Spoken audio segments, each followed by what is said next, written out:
நான் நினைக்கிறேன். ஹல்லேலூயா. ஆண்டவர் பார்த்து கேட்டார், குருடனை பார்த்து நீ பார்வையிட வேண்டும் என்று விரும்புகிறாயா சொல்லி. இன்றைக்கு ஆண்டவர் அந்த 18வது வசனத்தை வாசிங்க. அப்போஸ்தலர் 9:18.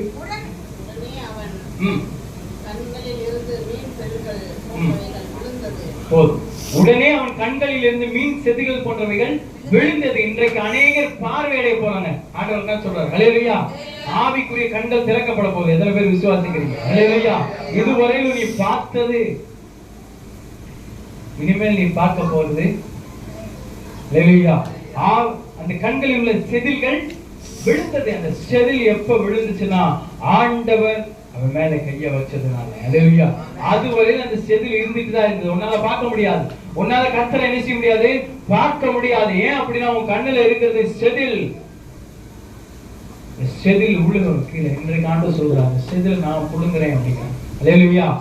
ஆமா, எவ்வளவு பெரிய மனுஷனாலும்